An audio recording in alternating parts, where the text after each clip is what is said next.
Bueno, pues bienvenidos y bienvenidas todas a este segundo encuentro de la RICAP, titulado A vuelta de la comunicación alternativa, problematizando los medios y prácticas del tercer sector de la comunicación. Agradeceros a toda vuestra asistencia en una fecha, bueno, un poquito complicada. Entonces, nada, ahora de la siesta, un viernes antes de Semana Santa, no podemos estar más agradecidos por vuestra presencia. Queremos agradecer también, antes de empezar los trámites que hay que hacer siempre, al Departamento de Periodismo y Comunicación Audiovisual de la Carlos III, su colaboración activa en la organización del evento, al Grupo de Trabajo en Comunicación y Ciudadanía de la Asociación Española de Investigación de la Comunicación y, por último, a la Red Interuniversitaria de Comunicación Comunitaria Alternativa y Popular de Argentina. Pues eso, ayuda a agradecerles la colaboración.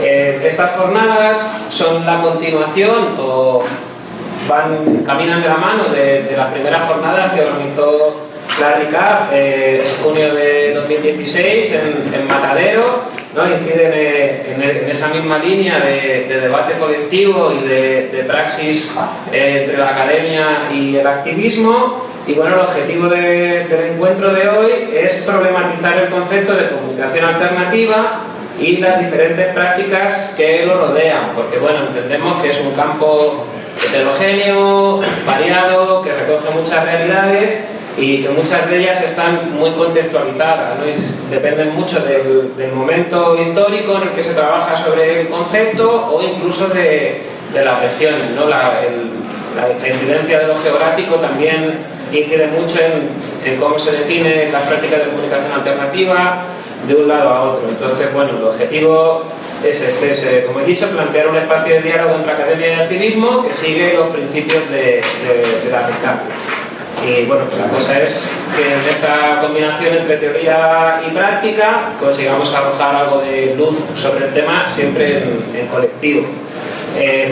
Había una serie de lecturas recomendadas en la página web, que siguen ahí referenciadas por si alguien quiere acercarse a ellas, pero con la ayuda de que todas viniéramos con una serie de ideas previas para luego poder participar activamente del debate. Porque lo importante de esto es que queremos que sea una experiencia abierta al diálogo, queremos escapar un poco del modelo de chapote dominante en la academia y que participéis las asistentes también, porque creemos que en ese feedback es como se construye conocimiento colectivo y podemos avanzar todas juntas. Cuestiones de trámite, creo que es conveniente señalar. Hay por ahí unas hojas de firmas para que las asistentes y los asistentes podáis registraros y luego se os dé un certificado. Y en estas hojas hay dos casillas. Una indica que queréis recibir información de la RICAP, que yo recomiendo que la cliquéis o tachéis, porque pues, entre otras muchas cosas tenemos un boletín bimensual cargado de información que es muy recomendable. Y la otra casilla es para que mostréis vuestro interés en caso de que deseéis ser posibles socios de la RICAP, ¿vale? Entonces, la red es una asociación sin ánimo de lucro orientada hacia la investigación del tercer sector de la comunicación y en general de todos los medios ajenos a lo que pueden ser los sectores corporativos o las dinámicas más mercantilistas. Y bueno, pues buscamos perfiles, o estaríamos encantados de que se incorporaran perfiles de investigadores e investigadoras y activistas, ¿vale? Y para asociarse, entre otras muchas, bueno, para muchas cosas no, para asociarse pedimos la presentación de una carta de presentación, de un currículum, una declaración de intenciones y una cuota. Esto lo comento porque, bueno, si estáis interesadas o interesados en participar de la RICAP, luego podemos hablar porque mañana tenemos una asamblea, entonces a lo mejor es bueno que las posibles nuevas incorporaciones se acercaran mañana a charlar con nosotros en el marco de la asamblea anual. Entonces, bueno, el evento está dividido en dos partes, como habéis podido ver en el programa, una más teórica y otra más práctica. Cada una durará aproximadamente 1 hora y media y entre medias la sesión de descansillo para las fumadoras y los fumadores que no se nos subleven y bueno, nos sublevemos nosotros. Claro, sí, que bueno, no lo sublevemos, un fumador para que no haya ningún problema y podamos eso, fumar tranquilamente. Entonces, bueno, vamos a dar comienzo a la sesión teórica, ¿vale? Para enmarcar un poco el debate y, como digo, apoyada en esos textos que habíamos mandado. Y bueno, el título de la sesión es La comunicación alternativa desde la reflexión académica. Contaremos con 3 ponencias, que son la de Alejandro Barranquero, de Patricia Fasano, que están aquí presentes conmigo en la mesa, y luego de Chiara Sáenz Baeza, que nos ha mandado un vídeo desde Chile, con lo cual remarcar ese factor internacional del encuentro, ¿no? Que creo que lleva la dinámica de participación y colaboración de la RICAP un paso más allá, y ya incluimos, ¿no? Pues, colaboraciones de otros países, de otras latitudes. Y bueno, creo que sin más, porque me estoy ya alargando más de lo que debiera y la cosa es que empiece la actividad propiamente dicha y que dé tiempo para el debate, pues voy a presentaros al primero de los ponentes, Alejandro Barranquero. Él es profesor e investigador en el Departamento de Periodismo y Comunicación Audiovisual de la Universidad Carlos III, doctor por la Universidad de Málaga, autor y coautor de multitud de publicaciones acerca de sus líneas de investigación habituales, que son, y hago una pequeña relación, la comunicación para el desarrollo y el cambio social, los medios comunitarios alternativos y ciudadanos, la comunicación-educación, la comunicación ambiental y la teoría crítica.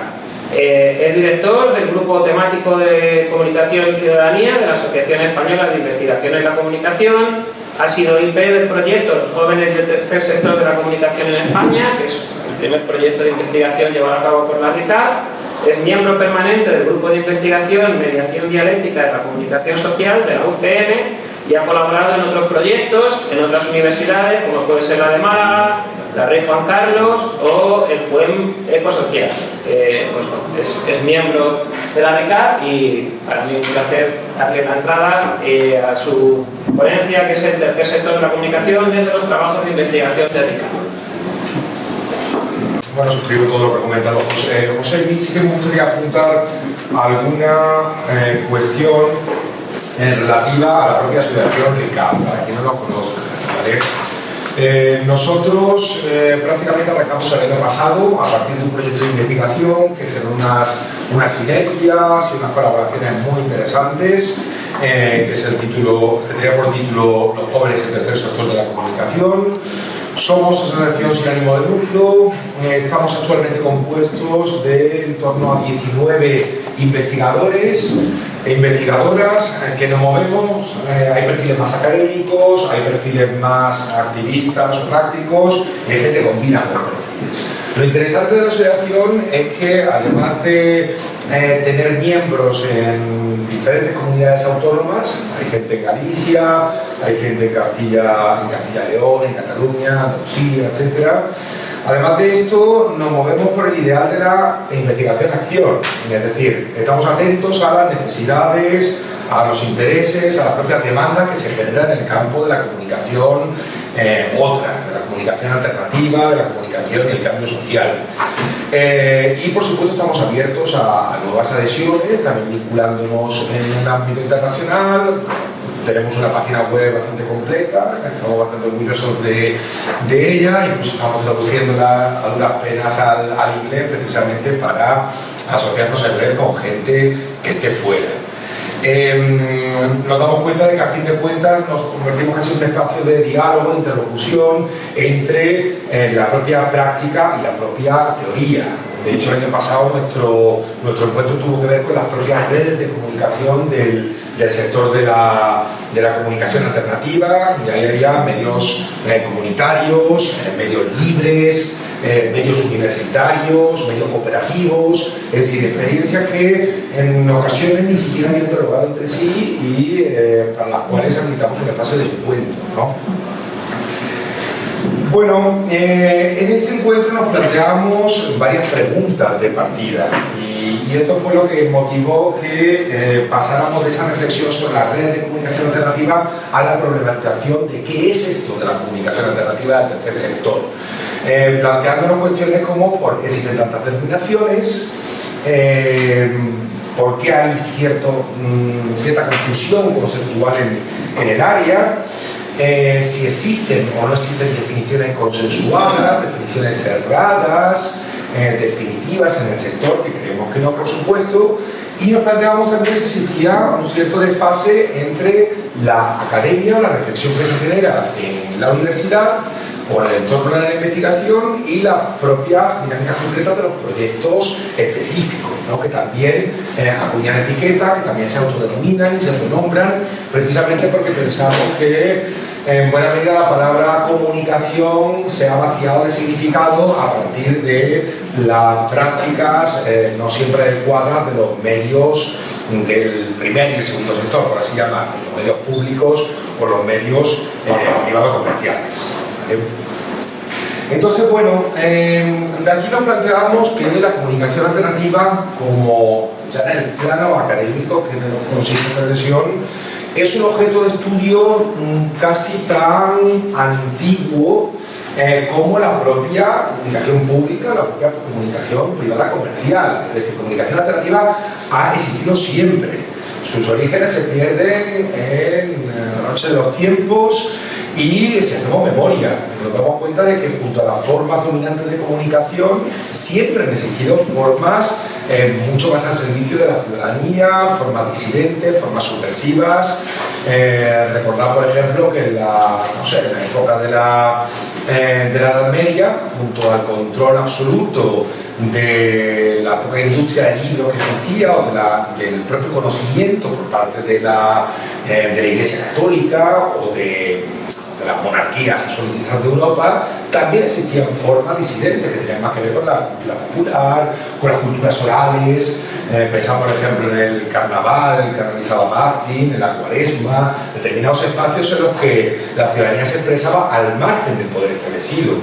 Y también con la propia invención de la comunicación moderna, a partir de la revolución de la imprenta, junto a una imprenta oficial, muchas veces instalada en los propios palacios reales, también existían prácticas piratas de editoriales en imprenta, ¿no?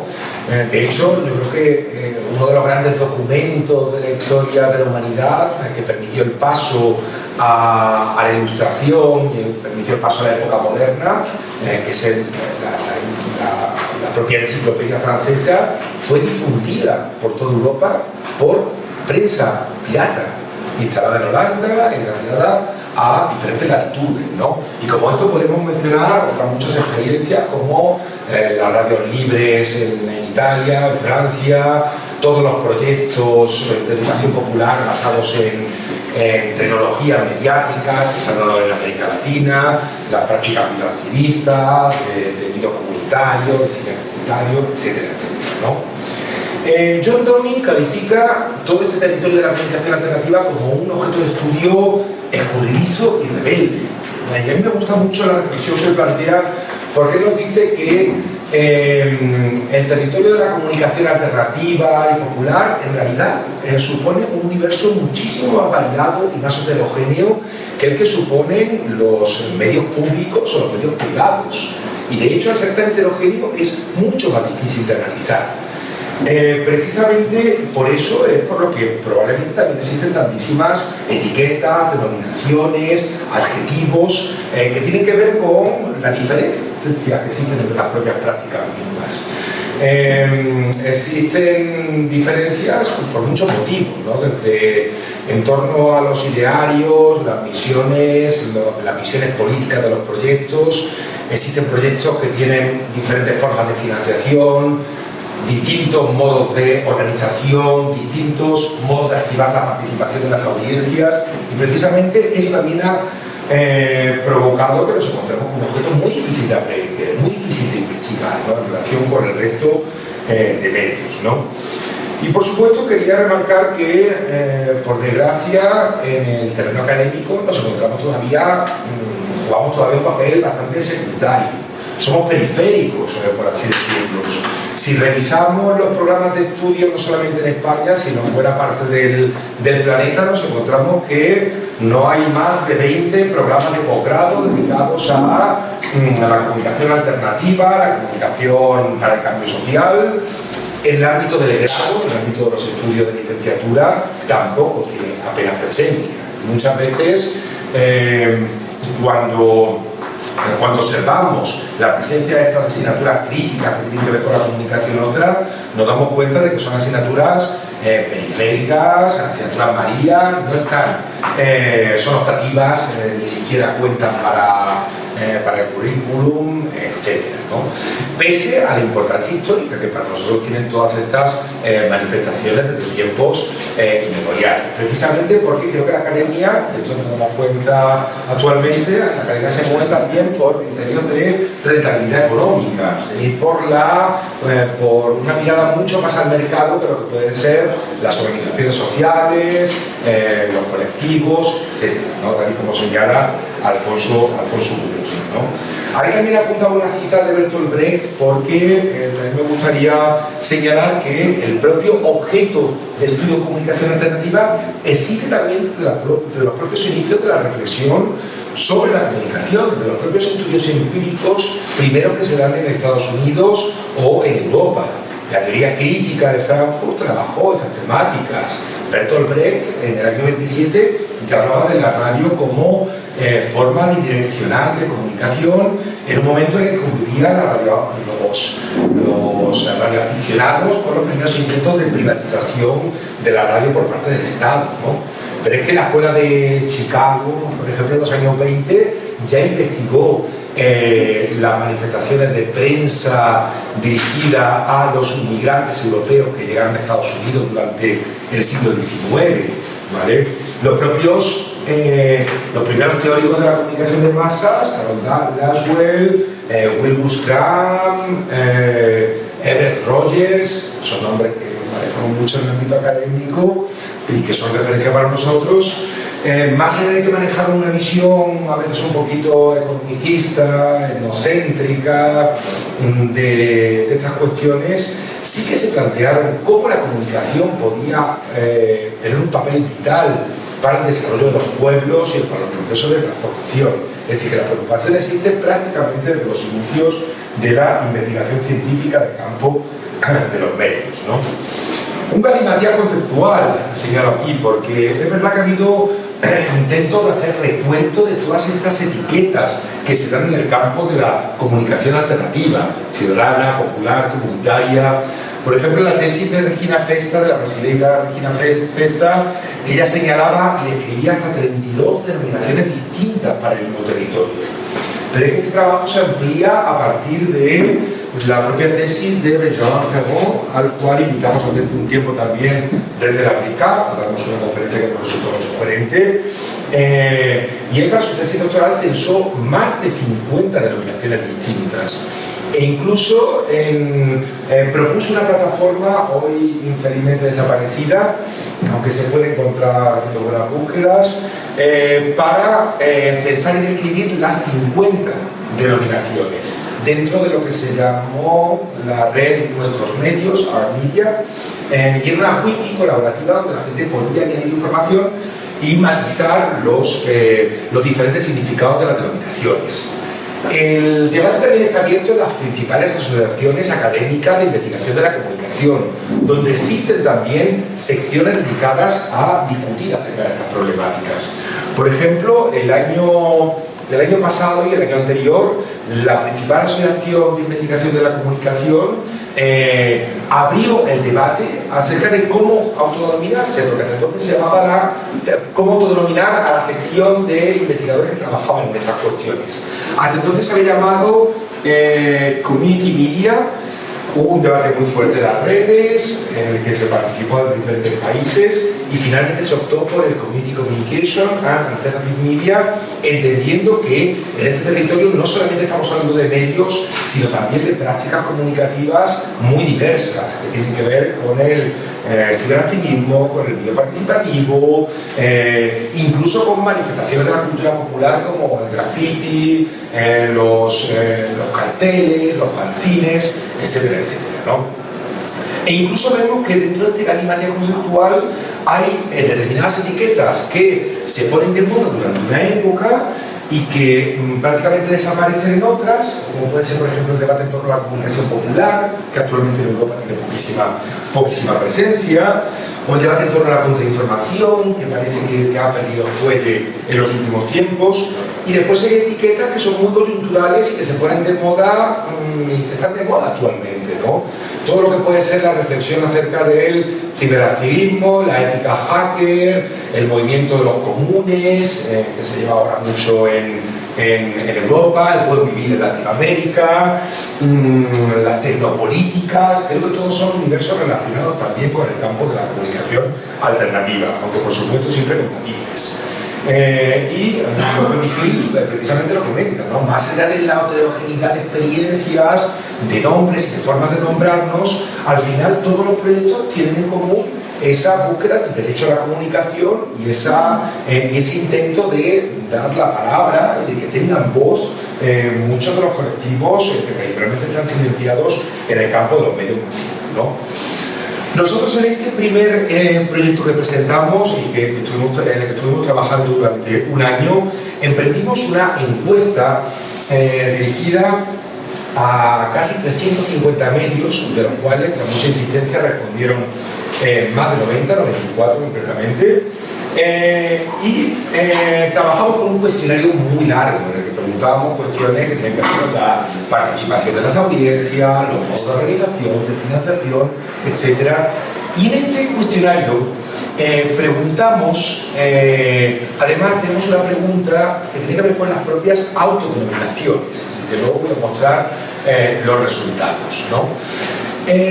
Por aquel entonces utilizamos tercer sector de la comunicación porque nos parecía una etiqueta inclusiva que podía permitirnos hablar de todos aquellos medios que pensamos por entonces, ¿no? Medios comunitarios, medios libres, que tienen ciertos matices, porque los medios libres, por ejemplo, a diferencia de los comunitarios, no admiten financiación pública ni privada, tienen modos de organización o se rigen por medio de organización absolutamente asamblearios, ¿no? Medios universitarios, que hay en torno a una veintena, los nuevos medios cooperativos, tipo La Marea, La Directa, Critique, etc.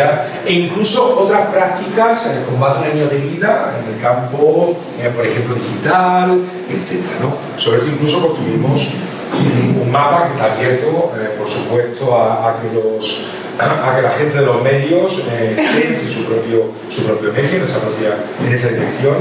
Y paso directamente a la pregunta. Fijaos cómo cuando nosotros, en torno a una pregunta multirespuesta, le preguntamos a ellos cómo se autodefinían, nos dimos cuenta de que en España predominaban fundamentalmente cuatro etiquetas: medios libres, medios comunitarios, que ya mencionábamos un poco la diferencia, algunos se autodefinían como medios sin ánimo de lucro, otros como medios locales o de proximidad, que también es un debate que estuvo muy presente también en la academia, que igual puede tener también alguna influencia sobre cómo se autodefinen los propios medios locales, medios para el cambio social. Y sin embargo aquí nos damos cuenta que la propia denominación que nosotros habíamos utilizado, el tercer sector, apenas tenía presencia. Entonces ahí nos preguntábamos, ¿estamos trabajando con el nombre adecuado? Si estamos hablando del tercer sector, ¿no nos estaremos de alguna manera relegando nuestro papel a un papel secundario o incluso terciario en relación con los medios tradicionales o los medios convencionales? Y a partir de ahí también surge la idea de este seminario, ¿no? Las causas de este laberinto conceptual ya las empezaba a anticipar José, cuando decía, claro, en primer lugar estamos en un campo de estudios cuyas reflexiones derivan de la práctica, es decir, la práctica está primero y después a la zaga llega la propia reflexión, ¿vale? En ocasiones muchas veces acuñamos etiquetas que se desactualizan con mucha rapidez en las propias experiencias sobre el terreno, que no sirven, que son inútiles, ¿vale? Que no sirven nosotros como académicos, pero con las que las prácticas ni siquiera se sienten identificadas, ¿no? Después hablamos aquí de una reflexión situada, porque en realidad las etiquetas hay que comprenderlas, como anticipaba José Mí, en contextos históricos y en espacios concretos. No es lo mismo hablar de comunicación popular en el este de Europa, con las connotaciones y las resonancias al régimen soviético que allí pueda tener esta etiqueta, que hablar de comunicación popular en América Latina, donde todavía esta etiqueta tiene muchísima presencia, ¿no?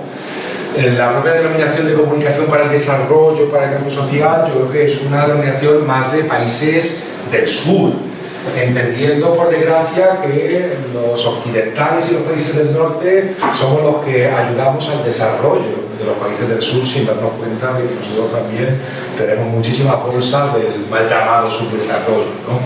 Medios libres, yo creo que es una etiqueta muy del contexto español, italiano, francés, pero en Latinoamérica tampoco se maneja demasiado, al igual que de medios asociativos, que se trabaja mucho en Francia, pero no tanto allí, ¿no? Tecnopolíticas, esto es algo que estamos trabajando mucho en Europa, pero algo también en Latinoamérica, pero es una etiqueta que también deriva de determinado contexto, ¿no?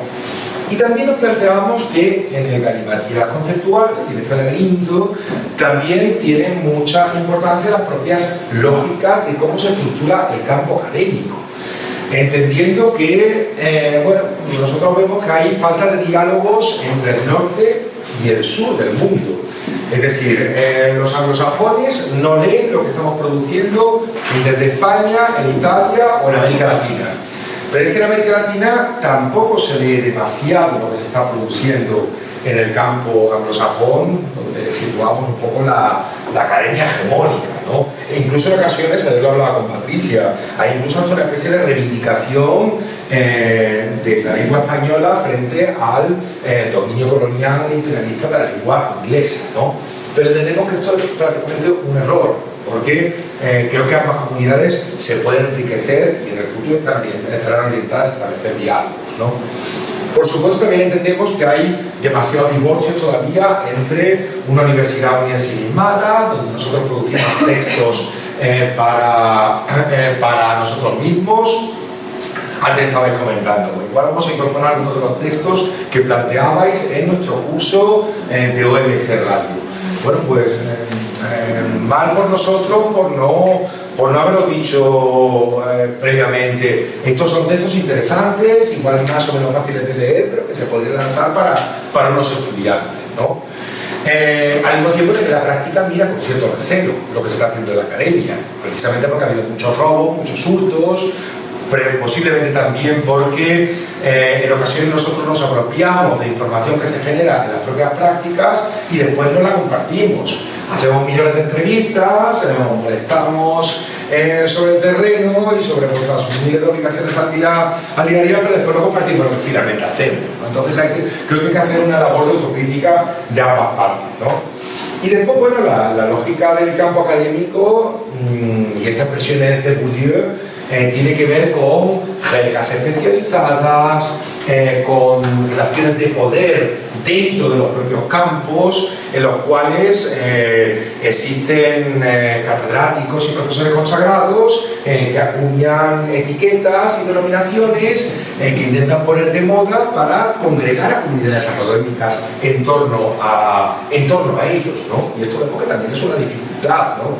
Ahora se está poniendo muy de moda hablar de ecologías mediáticas, de prácticas mediáticas que se lleva hablando desde hace muchísimo tiempo. Estoy hablando del campo anglosajón. Por ejemplo, la gente de los cibermedios y del terreno del hacktivismo, etcétera, está creando toda una literatura académica casi autofundante que no ha mirado lo que se venía haciendo en el campo de los medios comunitarios desde hace muchísimo más tiempo, donde también existían lógicas horizontales, bidireccionales, como plantea la gente que está trabajando en torno a conceptos como el prosumidor, etcétera, etcétera, ¿no? Entonces, esto también es una falencia y una dificultad muy grande, ¿no?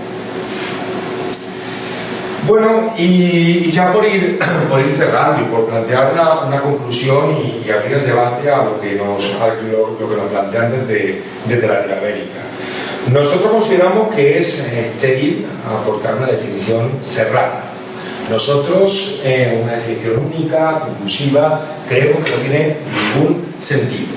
Precisamente estamos en un campo, como decíamos, derivado de la práctica, ¿vale? Donde cualquier etiqueta que planteemos, ya lo decía antes, va a quedar desactualizada muy pronto. Jamás va a ser capaz de congregarlas o de explicar todas las complejidades que tienen los propios proyectos sobre la práctica. No existen modelos puros, ni de medios comunitarios, ni de medios libres. Esto también es una limitación, ¿no? E incluso aquí decíamos, la dispersión conceptual es una fortaleza, pero también es una debilidad. Una fortaleza en tanto que nos encontramos con un campo creativo, imaginativo, donde día a día se acuñan nuevos conceptos que podemos utilizar, aplicarnos de ellos, cacharrear con ellos, y para que nos sirvan para explicar, ¿no? Y esto, sobre todo porque muchos de los conceptos también, de los conceptos que se acuñan desde la academia, de las propias prácticas, con el paso del tiempo son cooptados por el poder. Véase, por ejemplo, cómo ha sido vaciada de significado la noción de participación, ¿vale? Todo el mundo, el Banco Mundial, el Fondo Monetario Internacional, todo el mundo habla de participación. Ahora, los propios medios, los propios cibermedios trabajan mucho el concepto de la participación, pero es una participación real, una participación filtrada, una participación interesada, maquillada.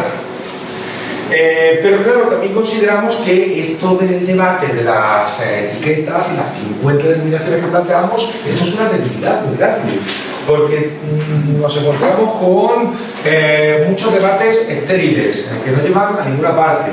Nos encontramos con desencuentros entre las propias experiencias, que a veces tienen que ver con pequeños matices entre ellas, ¿vale? E incluso la debilidad más grande, que es la que nos preocupa a nosotros, precisamente por esa diversidad conceptual y por no saber cuáles son aquellos rasgos que nos acercan, nos encontramos con que es muy difícil armar sinergias, grandes coaliciones por la reforma de la comunicación, por el derecho a la comunicación, y de alguna forma estamos, por lo menos en España, estamos bastante retrasados en este sentido en relación con otros países que han sido capaces de dejar las diferencias de lado y ponerse a trabajar en torno a proyectos propios de influencia política, de lobby para la acción pública, para la regeneración de las políticas, regulaciones, etc., ¿no? A nosotros desde RICAP nos interesan fundamentalmente aquellos proyectos que plantean formas distintas de organización, por ejemplo. Nos interesan aquellos proyectos que tienen que ver, que no trabajan en organizaciones, estoy hablando proyectos que no tienen que ver con los designios que plantea un consejo de administración o un jefe rígido. Son proyectos verticales. Nos interesan mucho más las experiencias democráticas y horizontales. Nos interesa la forma de financiación alternativa, que no pasa por la publicidad de las grandes corporaciones. Nos interesan aquellos proyectos que visibilizan agendas, temáticas y enfoques que no tienen mucha presencia en los medios masivos. Nos interesa la comunicación sin ánimo de lucro, la comunicación cuyos beneficios van orientados a mejorar los propios proyectos, a pagar a sus trabajadores, a mejorar los equipos, etc. Y la clave para nosotros está en la participación, sin idealizarla. Entendemos que cada proyecto habilita la participación de la ciudadanía de una manera determinada, en unas fases determinadas de la vida de un proyecto, pero igual no en otras, ¿vale? Es difícil articular la participación a gran escala, ¿vale? Pero todos estos medios que pensábamos en nuestra base de datos tenían que ver con la inclusión de la participación ciudadana en mayor o menor medida en la propia vida del medio, ya sea en los propios diseños de la programación o de los espacios informativos, ya fuera la propia gestión del propio medio. Aquí os dejamos con nuestra página web, tenemos también cuenta de Facebook, los tuiteros y las tuiteras, por favor, que nos retuiteen, también tenemos Twitter, tenemos incluso una página en YouTube vinculada al proyecto de jóvenes y tercer sector de la comunicación, e incluso un contacto para quien quiera asociarse, hacernos preguntas y doy paso ya a Patricia. Muchas gracias, Alejandro. Y la segunda ponente de hoy es Patricia Fasano, de la Universidad de Entre Ríos, Argentina. Ella es doctora en Antropología Social por la Universidad Federal do Rio Grande do Sul, en Brasil. Ha dirigido o ha hecho de investigadora principal en varios proyectos de investigación, entre los que me gustaría resaltar el de Naturalezas en Desarrollo, análisis de las apropiaciones de la asignación universal por hijo y programas de desarrollo sustentable en 2 regiones de la provincia de Entre Ríos, y el de qué hablamos cuando hablamos de comunicación comunitaria, sistematización conceptual a partir de la experiencia del área de comunicación comunitaria. Y ha participado, como digo, de otros muchos. Ha coordinado talleres de comunicación comunitaria en diferentes emisoras comunitarias argentinas. Aparece o tiene publicaciones de diferente cuño, tanto en revistas internacionales como en obras colectivas, entre las cuales me gustaría resaltar el libro De boca en boca, el chisme en la trama social de la pobreza, de 2006, y es miembro activo de la RICAP Argentina, de la que, si no me equivoco, ha sido temporalmente directora. Y bueno, entonces un placer, porque evidentemente es una verdadera especialista en la cuestión de la que nos va a hablar hoy, que mezcla academia con activismo, y la ponencia responde al título de La práctica de la comunicación comunitaria y la universidad, hacia un diálogo de saberes. Bueno, muchas gracias. La verdad que yo iba a contarles un poco cómo trabajamos nosotros en el área de comunicación comunitaria de la Universidad Nacional de Entre Ríos y qué es la RICAP en Argentina, pero ayer charlando con Alejandro me dio vuelta totalmente el esquema y todo eso se lo voy a contar mañana. Lo que voy a hacer, sí, tomar algunas cosas que planteó Alejandro como para empezar a contarles que yo coordino un grupo que funciona dentro de la Universidad Nacional de Entre Ríos, más precisamente en la carrera de Comunicación Social en la Facultad de Ciencias de la Educación, que se llama el área de comunicación comunitaria, que es un área que trabaja específicamente para promover el desarrollo de la comunicación comunitaria alternativa y popular en la región y en la formación de los estudiantes de comunicación. ¿Cómo lo hacemos? A través de distintos tipos de proyectos. Los más importantes son los proyectos en terreno, que de eso les voy a hablar un poco mañana. Lo que sí quiero compartir hoy, para retomar un poco, tomar el guante que tiró Alejandro, es que nosotros estamos trabajando en un proyecto de investigación que justamente se llama así: ¿de qué hablamos cuando hablamos de comunicación comunitaria?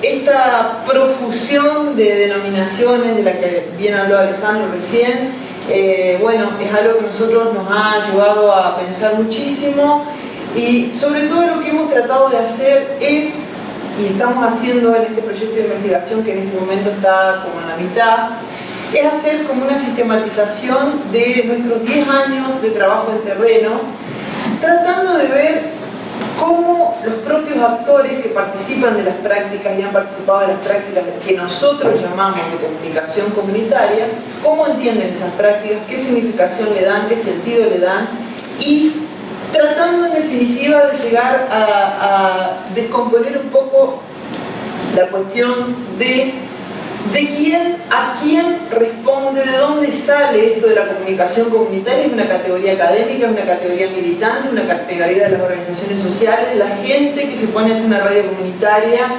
¿De dónde toma este concepto de comunicación comunitaria? ¿O somos nosotros, académicos o militantes, quienes cuando vamos a proponer una práctica de comunicación llevamos con nosotros esta categoría y la vamos diseminando en el campo concreto, ¿no?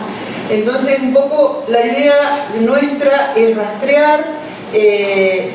Hemos trabajado siempre y lo hacemos permanentemente con registros de distintos tipos, etnográfico el principal, durante los 10 años de prácticas que llevamos realizando tareas de comunicación comunitaria, y ahora lo que estamos haciendo justamente es un trabajo donde queremos saber exactamente qué piensan, cómo definen las personas con las que trabajamos esto que nosotros llamamos comunicación comunitaria.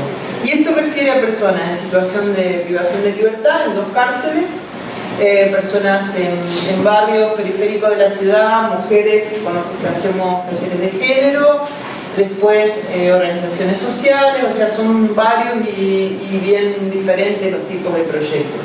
Alejandro me pidió especialmente, y esto es lo que organicé yo para compartir con ustedes, que yo le contara un poco cómo nosotros organizamos el panorama conceptual de lo que se denomina comunitaria, popular y alternativa en la Argentina. Y yo, cuando digo la Argentina, no pretendo hablar de la Argentina, voy a hablar del lugar donde yo trabajo. La Argentina es muy heterogénea, pero nosotros en el ámbito de RICAP, que también se llama RICAP, pero es una red interuniversitaria de comunicación comunitaria alternativa y popular, estamos tratando de profundizar esta discusión para poder elaborar una cierta sistematización conceptual que nos permita ingresar a las discusiones que tienen lugar tanto en el campo académico como en el campo profesional de la comunicación.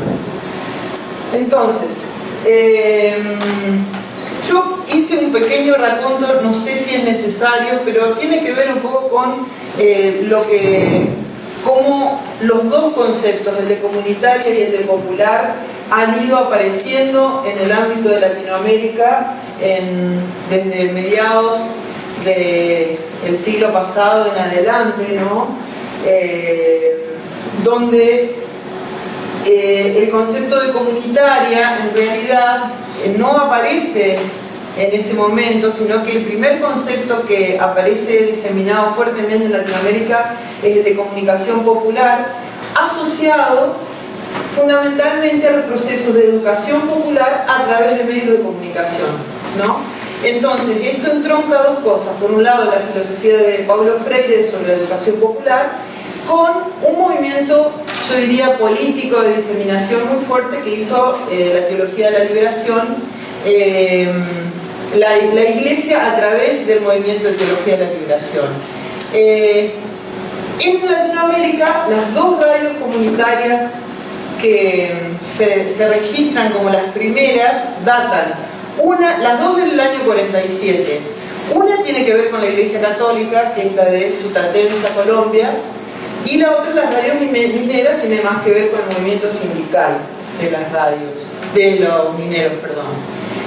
Pero ambas confluyen en una preocupación que tiene que ver con alfabetizar, es decir, en ese momento comunicación aparece como subsidiaria de procesos de educación popular.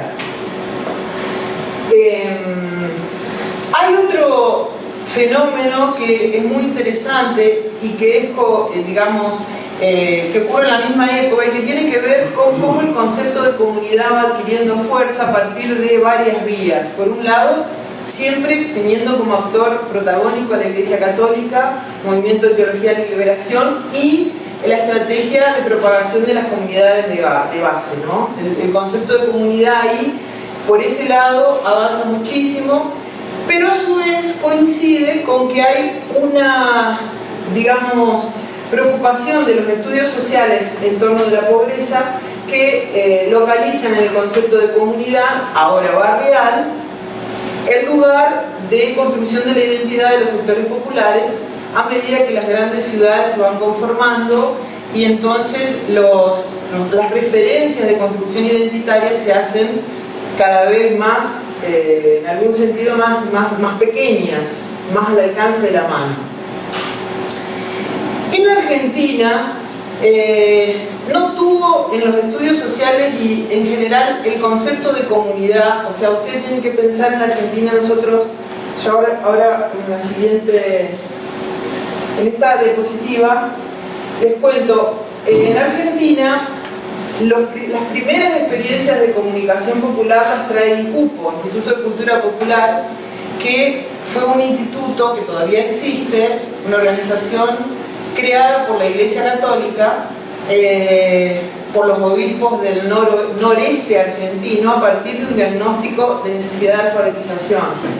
En 6 provincias argentinas, 6 provincias del noreste, que son algunas de las provincias más pobres de la Argentina, yo diría que no están todas, pero son algunas de las más importantes, ¿no?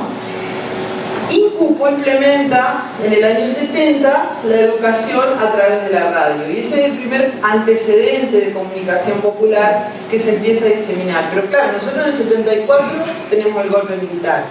Entonces, esta experiencia que empezaba a tener un lugar, y con ello la idea de comunidades de base, etcétera, se aborta, pasa a la clandestinidad, pero digamos prácticamente no encuentra ningún lugar de desarrollo. Entonces, yo les decía antes, que ¿qué es lo que pasa entonces en Argentina?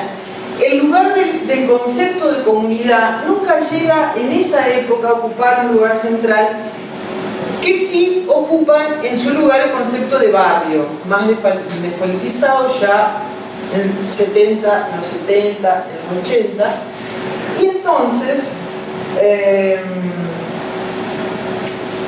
ya vuelvo a esto del concepto de barrio. Por otra parte, lo que sí aparece en los 70 junto a los movimientos políticos revolucionarios son las experiencias de comunicación llamada alternativa. Y ahí el concepto de alternativo tiene que ver con una cuestión ligada sobre todo al manejo sobre el contenido de la información y a la gestión de la información, no tanto a la modalidad, a la forma de producción de esa información, que tiene más que ver con la educación popular y con lo dialógico. El condimento dialógico lo pone el elemento de educación popular, en tanto que el elemento de lo informativo conforma esta idea de la comunicación alternativa centrada sobre todo en radios. En este sentido, hay como cierto consenso en que las dos primeras radios alternativas, bien organizadas, con la Escuela de Ciencias de la Información de la Universidad de Córdoba, y la de la Radio Liberación de Montoneros en La Plata. Estamos hablando de la década del 70. Entonces, hasta acá tenemos dos conceptos que están, como les decía recién, el de comunicación popular ligada a los procesos de educación a través de medios de comunicación, y el de comunicación alternativa ligada a la gestión de la información por fuera de los grandes medios. Bueno, la dictadura militar frenó muchísimo este proceso, no lo detuvo porque por las redes capilares siguieron avanzando cosas muy interesantes. Incupo es una organización muy interesante. Yo no practico la religión católica ni nada por el estilo, pero ellos se denominan ecuménicos, trabajan con gente de otras iglesias y hacen un trabajo interesantísimo que, si quieren, después en otro momento se los cuento. Bueno, para nosotros es una referencia en el 85, cuando Mario Kaplun, no sé si conocen la obra de Mario Kaplun, El Comunicador Popular, fue como el primero que sistematizó un concepto de comunicación popular ya más independiente de los procesos de educación. Empieza a hablar de cómo tiene que ser la emisión, cómo tiene que ser la recepción, etcétera, etcétera, etcétera. Entonces, a su vez, me salté algo, que no sé por qué apareció comunitaria acá, pero bueno, me lo he salteado. Entonces, en los 80 tenemos en la Argentina circulando mayoritariamente estos tres conceptos. Por un lado, comunicación popular, que pone el acento en una forma dialógica, participativa, comunitaria, que asocia el concepto de comunidad a barrio, y generalmente son procesos de comunicación barriales, periódicos barriales, radios barriales, etc., ¿no? Y alternativa, donde el acento está puesto más que nada en la condición de libres. En la década del... Ah, no, acá me salté una. Me falta una diapositiva. Bueno, sí, me falta una diapositiva, no sé por qué, se los cuento. Sí, ¿ven? Me está faltando dos. En la década del 90 pasa una cosa que es muy interesante, que es a partir de la vuelta de la democracia de mediados de los 80 en adelante y la década del 90, es la explosión de lo que se llamaban las radios truchas, ¿no? Las radios que no tenían posibilidad de disputar una frecuencia legal porque la ley de radiodifusión, que era el proceso militar, no habría asignaciones de frecuencia, pero a su vez eran bastante perseguidas. ahí surgen radios que hasta el día de hoy trabajan de una manera muy interesante, como Radio La Tribu, que hicieron historia en esto, ¿no? Y ellas se denominan a sí mismas radios comunitarias. ¿Por qué? Porque eran radios barriales. Es decir, que a partir de ese momento el concepto de comunidad empieza a asociarse mucho a la delimitación de lo barrial, como lugar de construcción de la identidad. Y bueno, llegamos a comienzos del 2000, donde ustedes saben que Argentina a comienzos del 2000, 2001, tuvimos una crisis muy profunda, económica, política, social.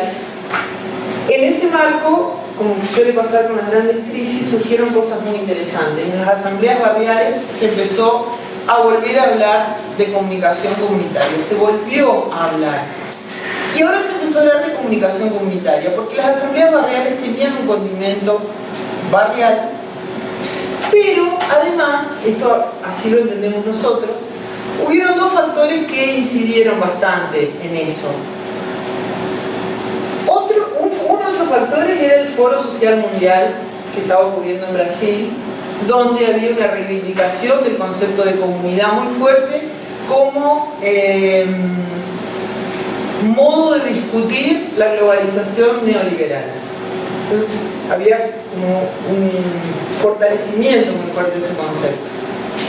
Y por el otro lado, en el ámbito académico, pero no solo académico, porque fueron autores que circularon mucho en medios de comunicación masivos, circuló mucho cierta bibliografía de filosofía política europea que volvía a revalorizar el concepto de comunidad, como Zygmunt Bauman, Roberto Espósito, Pietro Barcellona, etc. Bueno, no sé qué pasó Santi con el cambio de formato, pero me falta diapositiva. Lo cierto es que cuando nosotros en el año 2004 creamos el área de comunicación comunitaria, lo que yo quería decir, y decía justamente en la diapositiva anterior, es que en realidad esta dispersión de denominaciones pareciera, sin embargo, que apunta a un nudo que es en común y que tiene que ver con procesos emancipatorios, poniendo el acento de la definición en distintos elementos del proceso de comunicación. Y es una cuestión más que nada de acento. Ahora, ¿por qué nosotros elegimos llamar de comunicación comunitaria a las prácticas, al área y a las prácticas que venimos desarrollando? Porque nosotros entendemos que, que el concepto de comunicación comunitaria, el concepto que fuere, el de comunicación comunitaria o cualquier otro, no es un concepto que surge de los propios actores, es un concepto que militantes, activistas o académicos llevamos al campo de lo social. Entonces se trata de conceptos que en algún sentido se proponen como un horizonte de llegada, que ponen el acento en algún lugar de la construcción política que pretendemos hacer. En ese sentido, hablar de comunidad implica para nosotros poner el acento en un horizonte político de fortalecimiento de los vínculos comunitarios. ¿En qué sentido? Entendiendo ahí el concepto de comunidad como una dimensión de la vida social que existe, que está permanentemente existente en todas las esferas, en todos los sectores sociales, en la medida en que existe como dimensión a ser fortalecida para justamente construir la propia identidad en relación a ese común, a ese conjunto en común. Es decir, comunidad como un horizonte de construcción de una referencia de lo social, de un nosotros respecto del cual definamos nuestra identidad social.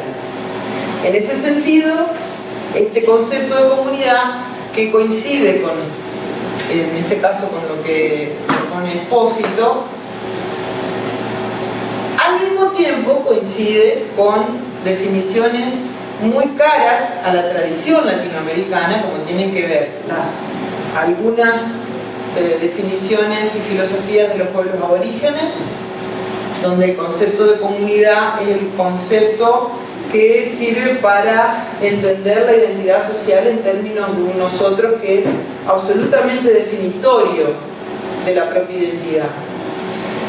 Y al mismo tiempo vemos esto aparecer con mucha fuerza en los sectores populares, en la medida en que en no pocas circunstancias las personas se definen como pertenecientes a esa comunidad, generalmente barrial, como un elemento identitario más fuerte que su pertenencia inclusive a una familia, ¿no? Entonces, a diferencia de lo que sería hablar de comunicación popular, y esto es una discusión que nosotros venimos dando con referentes académicos que han trabajado en estos temas un tiempo antes que nosotros. Hablar de comunicación popular significa poner exclusivamente al sujeto de estos procesos de comunicación en el pueblo, en tanto que hablar de comunicación comunitaria permitiría pensar en procesos de comunicación que fortalezcan espacios comunitarios en todas las esferas de lo social, condición que creemos necesaria para contribuir a una transformación política.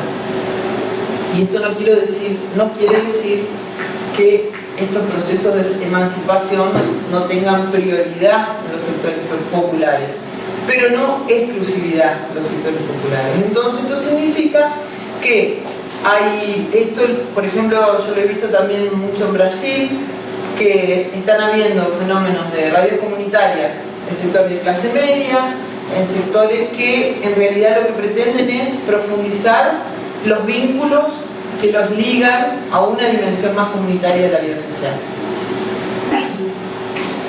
Bueno,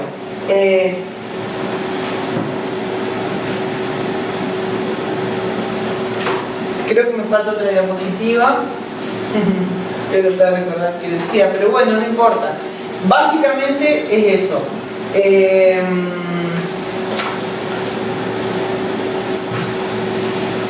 Algunas de las preguntas más interesantes o más importantes que nosotros nos hacemos permanentemente es de quién, o mejor dicho, a qué voluntad responden los procesos de comunicación comunitaria. ¿Quién agencia los procesos de comunicación comunitaria? Cuando nos encontramos con que hay serios problemas de participación, y esto pareciera un contrasentido porque nosotros decimos, si se trata de procesos de comunicación que fortalecen procesos de autoestima, procesos de empoderamiento personal y social, ¿cómo puede ser que haya problemas de participación? Entonces ahí nos encontramos con que la participación es un horizonte político para nosotros, que en ese sentido actuamos como militantes de una forma de entender la comunicación. Pero entonces esto nos lleva a hacernos responsables que nosotros mismos somos los que estamos, digamos, sembrando el uso de esta o de otras terminologías, de otras denominaciones en este campo. Así que, bueno, creo que es todo. Después, si quieren hacer algunas preguntas, con mucho gusto. Quiero agradecerle muchísimo. No me quiero olvidar de agradecerle en primer lugar a Alejandro la invitación. La verdad que ha sido súper rico estar acá estos días que venimos conversando, trabajando y demás. Y bueno, ojalá que con la RECAPE acá podamos hacer una agenda de trabajo en común y bueno, desarrollar todavía más este campo de militancia y de trabajo, ¿no? Así que, bueno, muchas gracias.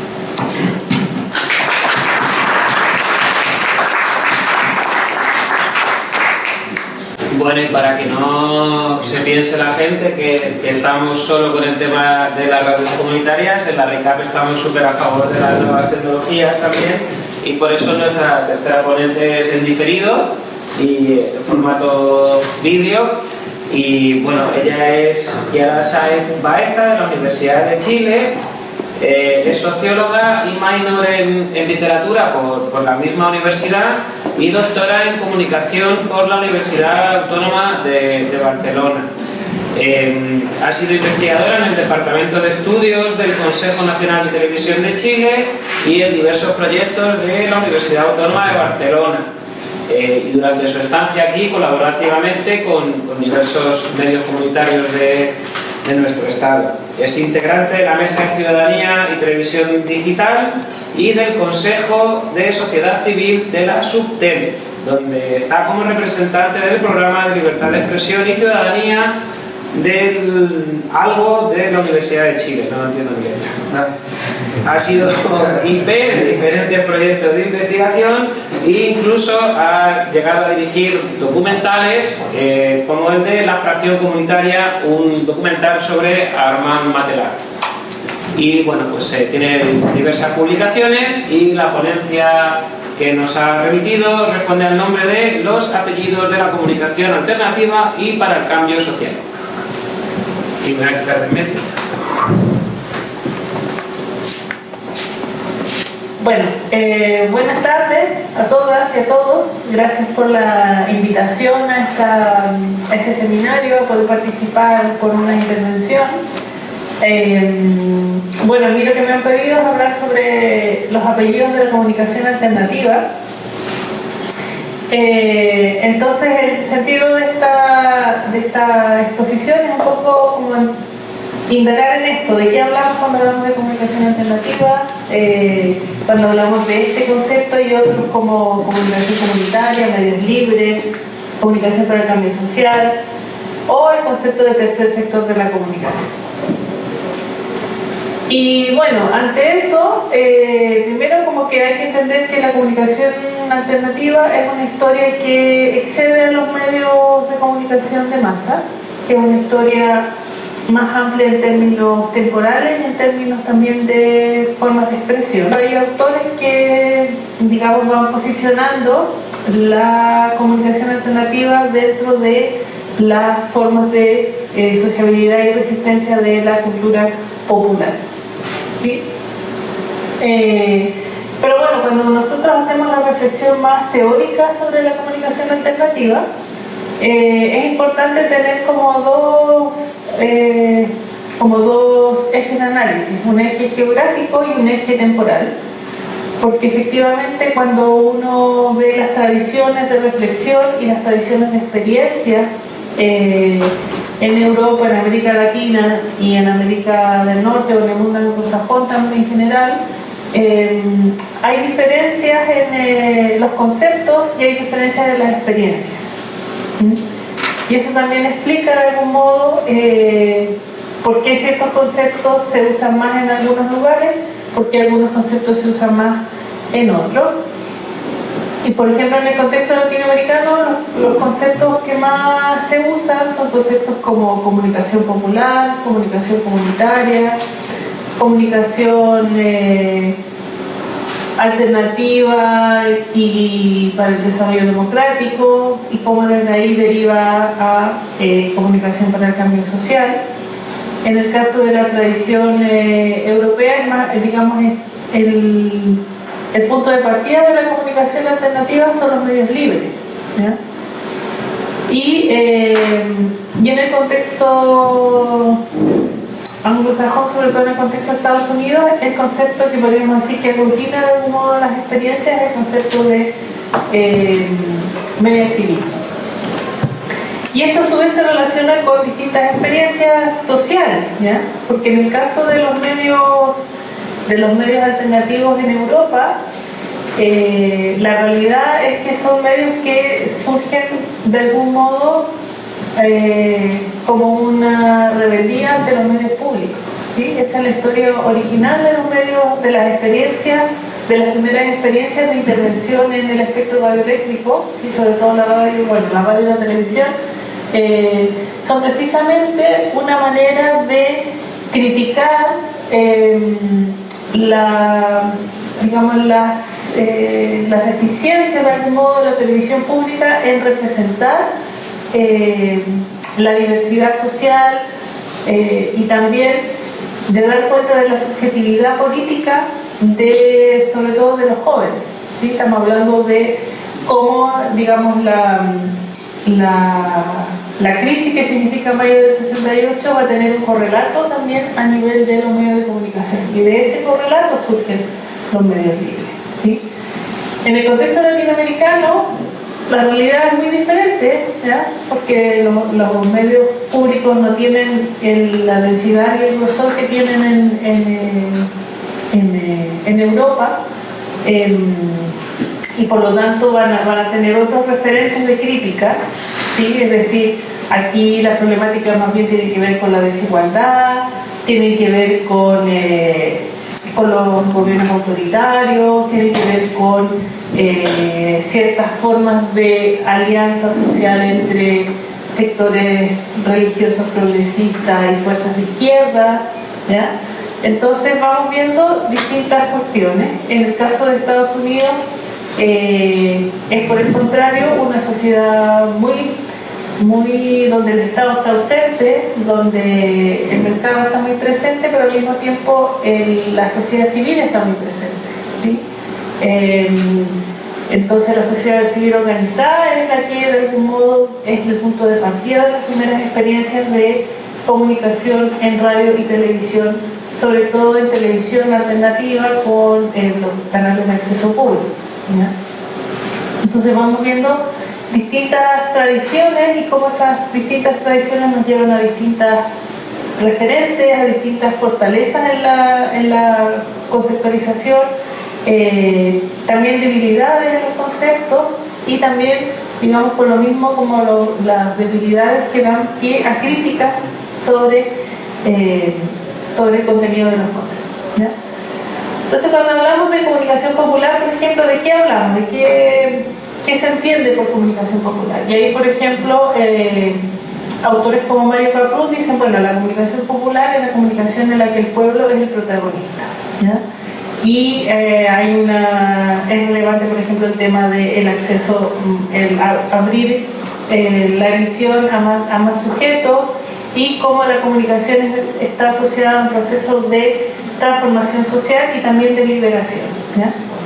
En el caso de la comunicación comunitaria, bueno, el tema de la participación es importante, de la participación de la comunidad de referencia es un elemento importante en la definición. En el caso de toda la conceptualización asociada a la vertiente participativa de la comunicación para el desarrollo, que sería la comunicación para el desarrollo democrático o la comunicación para el cambio social, se produce una vinculación entre comunicación y desarrollo en la conceptualización, a partir de la cual la comunicación es vista como un espacio de expresión en este proceso de participación en el desarrollo, una comunicación que ha de ser horizontal y que debe abolir la distinción entre emisor y receptor, ¿sí? Bueno, el concepto de medios libres, ¿a qué elementos remite? Remite a conceptos como horizontalidad, bidireccionalidad, pluralidad, autogestión, ¿ya? Subjetividad, ¿ya? Porque tiene también en eso, los medios libres tienen como un componente autoexpresivo importante, ¿ya? O lo tuvieron en su origen, y de algún modo algunos de los proyectos que aún existen todavía lo mantienen de una manera muy importante, ¿ya? Otro concepto que surge en Europa, y de hecho surge en el contexto catalán, ¿sí? Es el concepto de medios de proximidad o comunicación de proximidad, que de algún modo es un concepto que anula las diferencias entre comunicación local y comunicación alternativa de carácter local, ¿sí? Digamos que le da un carácter estrictamente local a la comunicación alternativa, cosa que no es necesariamente así, ¿sí? Digamos que en la década de los 90 se producen algunas inflexiones que también hacen emerger nuevos conceptos y también nuevas reflexiones en torno a la comunicación alternativa. Toda lo que significó el movimiento Alterglobalización, que se inaugura con Seattle, la guerrilla de la comunicación de los zapatistas, nos van a mostrar como otras maneras de entender la comunicación alternativa. Internet como otro referente relevante, importante de la comunicación alternativa, ¿ya? Y eso nos abre el paso a nuevos conceptos alrededor de la comunicación alternativa, como medios alternativos radicales, como medios ciudadanos, como medios autónomos, medios tácticos, medio activismo. Entonces, vamos viendo, digamos que cada uno de estos conceptos va teniendo una definición y algunos autores que los desarrollan, los trabajan, los usan. ¿Qué es lo que nos queda como elementos comunes alrededor de todos estos conceptos? ¿Ya? Entonces ahí, por ejemplo, es importante la dimensión participativa o inclusiva de la comunicación alternativa. Es decir, dentro de eso hay toda una reflexión sobre la importancia de cambiar la jerarquía en el acceso a poder convertirse en emisor. Es decir, que la emisión, convertirse en un generador de comunicación no pasa por un rol profesional, sino que por creer que uno tiene algo que decir, ¿sí? Estas experiencias siempre manifiestan formas de resistencia o de crítica activa ante el orden establecido, ¿ya? Y en ese sentido siempre hay un componente contrahegemónico en la comunicación alternativa, ¿ya? Y al mismo tiempo creo que es importante volver a insistir sobre el tema de lo no profesional, porque a veces se usa el concepto de comunicación alternativa para hablar de medios independientes y a mí me parece que no es bueno hacer esa mezcla, porque los medios independientes son medios profesionalizados, muchas veces de mucha mejor calidad que los medios convencionales, pero no son comunicación alternativa desde la perspectiva de la teoría de la comunicación alternativa, ¿sí? Y bueno, dentro de esta conceptualización, de pronto hemos empezado a hablar del tercer sector de la comunicación, ¿sí? Y la pregunta es, bueno, ¿por qué de repente empezamos a llamar tercer sector de la comunicación a experiencias de comunicación alternativa? Entonces ahí es bueno hacer como una genealogía del concepto de tercer sector. El origen de este concepto está asociado a unos estudios que hizo la Johns Hopkins University sobre el sector sin fines de lucro, ¿sí? Desde la perspectiva de las ciencias políticas, ver cuál era el aporte del sector sin fines de lucro a la democracia. A partir de ahí, digamos que en las traducciones a otros idiomas se comenzó a equiparar esa reflexión al concepto de tercer sector, ¿ya?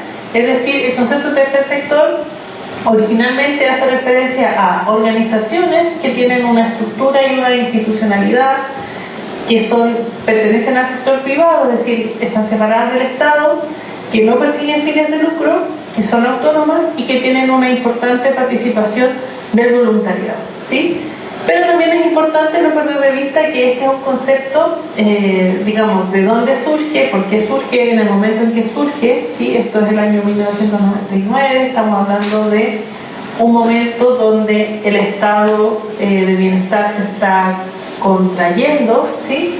Entonces, en el fondo se ve este tercer sector o este sector no lucrativo como un sector que puede, digamos, ejercer un rol subsidiario asistencialista, ¿sí? Respecto de las labores del Estado y que el Estado ya no puede cumplir, ¿ya? Entonces hay que ver cómo esa dimensión estratégica en el uso del concepto o en el origen del concepto, ¿ya? En el contexto del Estado español, el concepto del tercer sector de la comunicación lo utilizaron en su momento algunas investigadoras catalanas como Carme Mayugo y Ana Clua, ¿sí? Para referirse a medios que no eran ni estatales ni privados, sin fines de lucro, que presentaban y representaban a la sociedad civil organizada, pero de todas maneras admitían que era un concepto de construcción dentro de un contexto en el que en el debate europeo se habla actualmente de medios comunitarios, ¿ya? Y de hecho, si nosotros revisamos distintas definiciones legales y declaraciones internacionales, por ejemplo, en el caso de la Cumbre Mundial de la Sociedad de la Información, el concepto que se usa para hablar de este gran mundo que es la comunicación alternativa son medios de comunicación comunitarios, ¿ya? Lo mismo en el caso de los documentos de AMAC sobre buenas prácticas, ¿ya? Y en el caso, por ejemplo, del Parlamento Europeo, el Parlamento Europeo habla, en los documentos en español habla de tercer sector y en los documentos en inglés habla de medios comunitarios, ¿sí? Entonces, ojo con esas cuestiones a ver qué implicancias tienen. Y en el contexto del Estado español, la ley catalana, por ejemplo, del 2006 hablaba de servicios de comunicación comunitaria la ley audiovisual española habla de comunicación audiovisual comunitaria sin ánimo de lucro, ¿ya? Entonces, si se fijan, ahí el tema no lucrativo está permanentemente presente como parte de la definición legal, digamos, más dura. Bueno, ante usar o no usar el concepto de tercer sector versus otros conceptos, yo creo que es un concepto que es, como podemos decir, instrumental, ¿sí? Es un concepto instrumental porque sirve para dialogar con la institucionalidad, con un lenguaje más neutro, ¿sí? En ese sentido puede ser más abarcativo, puede ser más ilustrador, pero siempre es importante mantener de algún modo hacia adentro del movimiento de los medios de comunicación alternativa o de la comunicación alternativa en general, es no perder de vista el componente básico, que es, por una parte, la dimensión participativa y, por otro lado, la dimensión, digamos, de resistencia o de contrahegemonía de los proyectos, ¿sí? O sea, si no hay este componente y si no hay esta abolición de la separación emisión-receptor, entonces no hay comunicación alternativa, ¿sí? Aunque nos llamemos tercer sector o lo que sea. Eso era lo que les quería comentar para que ustedes, no sé, ahí debaten, dialoguen en su seminario. Gracias y chao.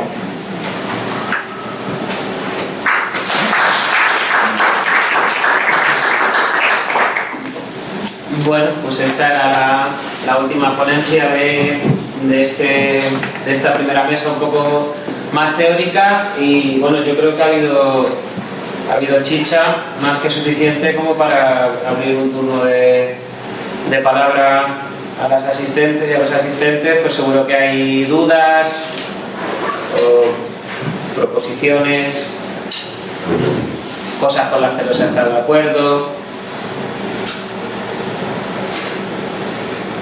No nos dé vergüenza. Estamos en familia. No sé, por ejemplo, Chiara ha sido como muy definitiva en su cierre, se puede o no se puede estar de acuerdo. Bastante polémico, tal vez el componente de... Sí. Vamos a empezar por ahí. No sé. Ya que estamos, no, que me llamaba mucho la atención el tema del... No me llama la atención, es un tema muy trabajado, ¿no? Pero pues la cuestión del tercer sector y la aceleración de Chiara Carme Mayú es muy significativa en el propio desarrollo de lo que tiene que ver el debate con el tercer sector, ¿no? Porque es Carme Mayú, o entre ellas, quienes inauguran un poco este debate conceptual también para enfrentarse a estas definiciones de moral, de librado, de la cuestión de la proximidad que viene de Francia, de esta escuela, ¿no? Francófona. Pero es la propia Carme la que reniega después, poco tiempo después del propio tercer sector, ¿no? Que implica esto que mucha gente de los proyectos también le aplica y que tiene que ver con estas relaciones de codependencia que se establecen con parte de los poderes, ¿no? Y que tiene que ver también con otro debate que va más allá de la propia comunicación comunitaria, alternativa, etcétera, que es el problema de la fetichización, ¿no? De los proyectos. y de los procesos. Y que viene tanto de la comunicación y desarrollo que se establece en los años 50 ya con todos estos popes, ¿no? De la comunicación, del difusionismo, pues, con el tema del cambio social y la apropiación por la Fundación Rockefeller y algunas instituciones del calado, ¿no? Y que tiene que ver con el problema de aplicar la dialéctica a este tipo de debates, ¿no? Y que se establece mucho en América Latina. Es muy interesante, por ejemplo, que los compañeros de Argentina ya antes del debate acá, porque si pensamos el tema de la comunicación comunitaria, por ejemplo, tal como lo pensaba o lo establecías en Argentina, si lo piensas en realidades que son cercanas, pero que son muy distintas, como la propia Bolivia, ¿no? O vemos que pensamos ya en Ecuador o en otros países. En Bolivia la cuestión de la comunicación comunitaria surge en los años 70, derivada del propio movimiento campesino y de sus debates internos identitarios de cómo definirse a sí mismo, ¿no? Que tiene que ver con el IVA de la teoría crítica de los años 60, en los años 68, todo esto, y la llegada a la región, ¿no? de este debate. Y en esta dialéctica sin síntesis, ¿no? Que es plantear siempre la tensión, la construcción de la movilización, que es básicamente lo que hablaba gente como Bolívar Echeverría, en el Ecos Barroco, en esto que intenta problematizar la representación del sujeto cultural político en la América Latina. La importancia de las memorias, en la movilización y en la construcción de este tipo de medios también. Esto es algo que dentro de la poca experiencia que puedo tener sí que he visto, la importancia tanto de la memoria larga del sujeto comunitario o alternativo, como de las memorias cortas también a la hora de establecer vínculos con otro tipo de medios que pueden o no definirse de la misma manera que uno, pero que se enfrentan en un momento dado de latencia a problemáticas políticas coyunturales más concretas. Entonces es esa tensión entre la memoria más larga, histórica, del propio sujeto como cultural, como político, como biopolítico al final, ¿no? A lo global, con esos momentos de crisis, ¿no? Diría la teoría anciana también, en lo que sí se establece esa articulación. Y yo no sé por qué en Argentina, en momentos coyunturales más críticos, como el propio año 2001, como en el debate de la ley de comunicación, cómo se establece ese debate entre experiencias, ¿no? Que muchas veces se dan la espalda, otras se niegan, pero que en momentos dados se revuelven. Y a lo mejor ese tipo de colaboraciones son interesantes también, de ver cuáles son los puntos en concreto en los que se establece la colaboración. Porque eso también nos va a definir los rasgos que quizás son más importantes, aunque no seamos conscientes de eso. Bueno, en Argentina hay, en esto sí me parece que puedo hablar por Argentina. Lo anterior no me sentiría tan autorizada como para hablar de toda la Argentina, porque la Argentina tiene regiones socioculturales que están asociadas a muy distintas culturas, ¿no? De hecho, Salta, Jujuy y el noroeste están mucho más asociadas a los procesos de Bolivia que a los que tienen que ver con Tierra del Fuego, por decir, ¿no? Que a su vez están más asociados con Chile y por eso. Pero lo que tuvo que ver con la ley, con el proceso en relación a la ley de medios, llamada ley de medios, la ley de servicios de comunicación audiovisual, creo que, como suele suceder muchas veces, el problema, el conflicto político generado a partir de la ley de medios, a partir de su veto, logró aunar a todo el campo, ¿no? Porque yo creo que había un consenso implícito en todo el campo que tenía que ver con los avances que la ley de medios había logrado institucionalizar jurídicamente en relación con el Estatuto de la Comunicación Comunitaria. Y en ese caso la ley hablaba de emisoras comunitarias, concretamente con este nombre. Y además la ley asignaba un 33% de las frecuencias a proyectos de radio que tuvieran que ver con experiencias no lucrativas, sin fines de lucro. Así que en ese sentido la atención política a un nivel macro, yo diría que lo que se logró es que ahora todo el campo de lo que tiene que ver activistas, militantes, académicos, relación comunitaria y popular, estamos todos en el mismo, más o menos todos en el mismo lugar, porque en la vereda de enfrente no hay en realidad un proyecto y una definición, lo único que hubo fue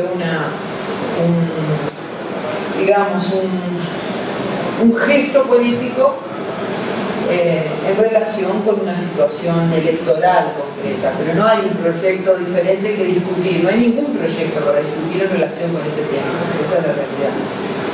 Ahora, en un nivel más, yo diría, porque este es el escenario macro del país, el escenario jurídico, y esto posibilita ver las cosas como en trazos gruesos.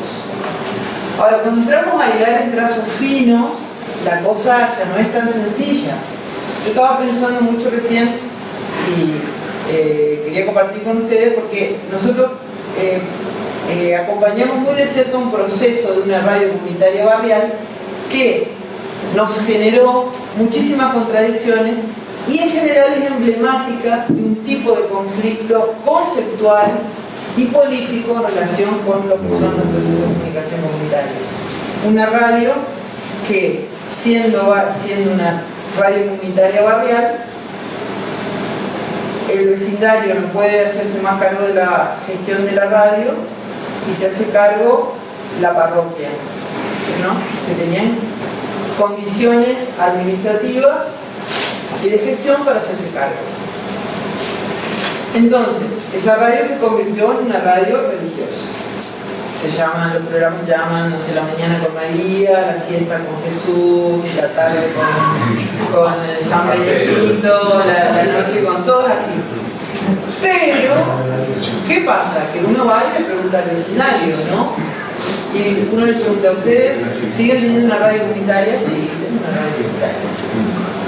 Y uno empieza a meterse en la programación y resulta que la vecina que hace la siesta con María y recita el rosario al principio y al final del programa, entre medio habla de cómo recoger la basura en el barrio, cómo combatir los roedores, es decir, hay una articulación o una interpretación desde la cultura barrial de lo que es la práctica y la doctrina religiosa, ¿no? Esto es un medio de comunicación. Entonces, a nosotros, académicos y militantes que tenemos definiciones muy taxativas respecto de lo que no es y no es comunitario, nos genera una gran contradicción, porque por un lado nosotros decimos que respetamos la forma en que las personas definen sus propias prácticas, ¿no? Pero bueno, esto parece que tiene un límite, ¿no? Y por otra parte decimos que no somos los dueños ni no somos los autorizados para calificar los procesos de participación de los demás. Y bueno, entonces es ahí donde justamente esta cuestión de la memoria, de cómo se construye la memoria, porque el barrio construye como una continuidad. Ellos te dicen, tenemos una radio comunitaria desde el 80 o el 80 y no sé qué. Primero tuvo una gestión, después tuvo otra gestión, es una continuidad. O sea que la historia, la narrativa que ellos construyen en relación con lo que significa tener un medio comunitario es una. Y la nuestra es otra. Y también es otra la narrativa que respecto de eso hacen las organizaciones, llamémosle gremiales, de la comunicación comunitaria. Y bueno, entonces yo pienso que estos son, nosotros pensamos que estos son los nudos del conflicto, digamos. No sé si respondí, no sé si era hacia esos lugares que apuntaba mi pregunta. Está interesante porque precisamente estamos en un campo en el que estamos muy acostumbrados a generar aforismos, o sea, pequeñas sentencias que nos dicen, un medio comunitario es esto, un medio no sé qué. Y a veces en esos grises, en ese tipo de conflictos, en la tensión, en esa tensión, están las establecidas. Una definición de la forma. Se invitó a esta sesión a enviarnos también un vídeo de la aprobación a Benjamín Ferrón, que lo he citado en la primera de las conferencias. Él me cuenta que en el próximo número de la revista Commons de Cádiz, de la Universidad de Cádiz, va a aparecer un artículo suyo acerca de estas cuestiones. Hay una toda la versión francesa que es magnífica, por supuesto me dijo que la compartir en el grupo, que será un poco la primicia. Y por comentaros también, hay otro trabajo que me parece muy interesante en torno a la reflexión conceptual de Sandra Oses, que es una investigadora colombiana, que realizó como muchas veces en las propias definiciones de las prácticas mismas al final están muy determinadas por los marcos legales, los marcos políticos. Entonces, ¿cómo de alguna manera en la construcción, yo creo que lo ha apuntado muy bien Juan, ¿no? Creo que la construcción de toda este galimatías tecnológico también conviven esas memorias cortas y esas memorias largas, ¿no? Y cómo de alguna manera desde la Iglesia Católica puede intervenir en la propia definición de lo que es lo comunitario en América Latina, hasta las propias legislaciones de AMAR, del Parlamento Europeo. Ahora hablamos de comunicación comunitaria, pero ni siquiera nos planteamos qué es la comunidad, dónde está la comunidad, en nombre de comunidad hablamos, cómo la incorporamos, etc. Entonces, bueno, vamos a darnos ahí una pausa de 10 minutos y a ver si a lo menos 10 pudiéramos estar todos para la siguiente sesión.